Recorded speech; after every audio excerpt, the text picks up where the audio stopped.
केसी के मॉडर्न में अब नेक्स्ट टॉपिक है ऑस्टियोपीनिया और ऑस्टियोपोरोसिस।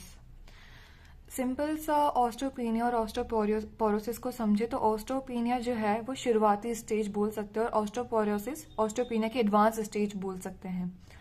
ऑस्टियोपीनिया में क्या होता है कि जो बोन मिनरल डेंसिटी होती है वो जो नॉर्मल रेंज रहती है उससे कम हो जाती है, लोअर हो जाती है। इसकी सिंपल से डेफिनेशन यही है कि bone mineral density as lower than the normal.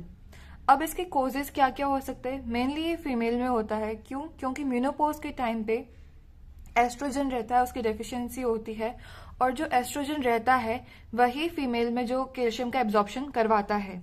अब उस वजह से क्या होता है कि कैल्शियम एब्जॉर्ब नहीं होता, जिस वजह से जो उसकी बोन रहती है वो कमजोर होने लग जाती है। तो मोस्ट फ्रिक्वेंट इन पोस्ट मेनोपोजल वुमेन, एक्सरसाइज की कमी की वजह से, अल्कोहल और स्मोकिंग का कंजप्शन हो रहा है एक्सेसिव, उसकी वजह से हो सकता है, या फिर स्टेरॉइड्स का मेडिकेशन लेने की वजह से भी ऑस्टियोपीनिया हो सकता है, या फिर ऐसे स्पोर्ट्स जिसमें आप वेट बियर नहीं कर रहे हो, अपनी बोन्स में कोई स्ट्रेंथ नहीं दे रहे हो, जिस वजह से क्या हो सकता है? ऑस्टियोपीनिया हो सकता है।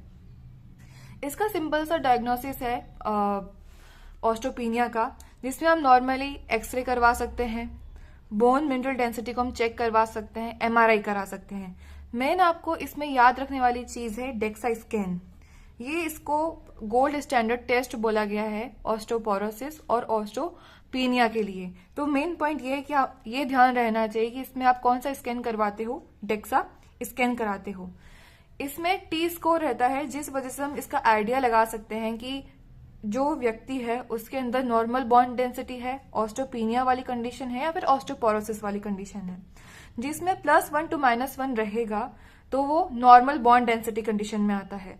-1 to -2.5 ऑस्टियोपीनिया, और उससे सीवियर -2.5 से सीवियर रहा तो ऑस्टियोपोरोसिस की कंडीशन में जाता है।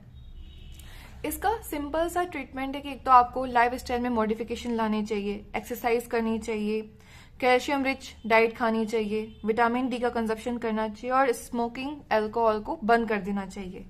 इसमें कुछ मेडिसिन रहती हैं वो जो हमें नॉर्मली ध्यान रहनी चाहिए, जिसमें है बिसफॉस्फोनेट्स, स्ट्रोंथियम सिट्रेट, और फीमेल में सिलेक्टिव एस्ट्रोजन रिसेप्टर मॉड्यूलेटर दिया जाता है, जिस वजह से क्या होता है कि फीमेल के अंदर कैल्शियम का एब्जॉर्प्शन इंक्रीज हो जाता है।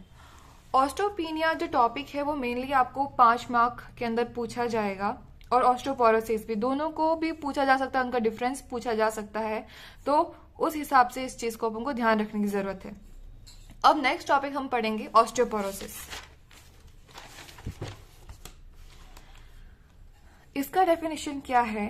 बोन इस लेवल तक डिटोरिएट हो चुकी है, इस लेवल तक खराब हो चुकी है, या फिर कैल्शियम की इस लेवल तक कमी आ चुकी है कि वो इजीली ब्रेक हो जाए या फिर बहुत ज्यादा वीक हो गई है। क्यों? लो बोन मास डेंसिटी की वजह से, या फिर बोन टिश्यू को क्या हो गया है? लॉस हो गया है। मेनली ये कौन कौन से बोन में आपको देखने को मिल सकता है? एक तो वर्टिब्रास हुआ, हिप रीजन की जो बोन रहती है वो, या फोर आर्म की जो बोन रहती है उसमें आपको मेनली ऑस्टियोपोरोसिस देखने को मिलेगा।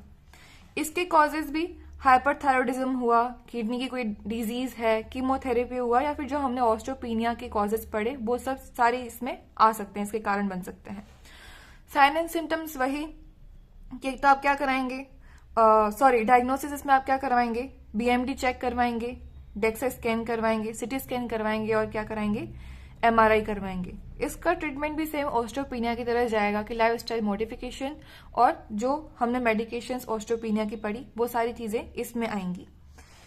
अब आता है सिंपल एक्सप्लेनेशन। मोटे रूप से हम देखा जाए कि ऑस्टियोपीनिया और ऑस्टियोपोरोसिस क्या है, कि एक तो बोन लॉस का अर्ली वार्निंग स्टेज होता है ऑस्टियोपीनिया, जो शुरुआती बोन लॉस होता है या फिर बोन थोड़ी कमजोर होने लगती है, उसे हम ऑस्टियोपीनिया कहते हैं।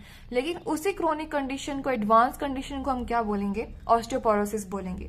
एडवांस बोन लॉस होता है जहां पर बोन क्या हो जाती है? ब्रिटल हो जाती है, मतलब इजीली ब्रेकेबल हो जाती है, या फिर फ्रेजाइल हो जाती है, यानी वीक हो जाती है। तो ये हमारा छोटा सा टॉपिक था ऑस्टियोपीनिया एंड ऑस्टियोपोरोसिस। मेनली इस टॉपिक को 5 मार्क के अकॉर्डिंग पढ़ें, क्योंकि ये 5 मार्क में पूछ लिया जाता है।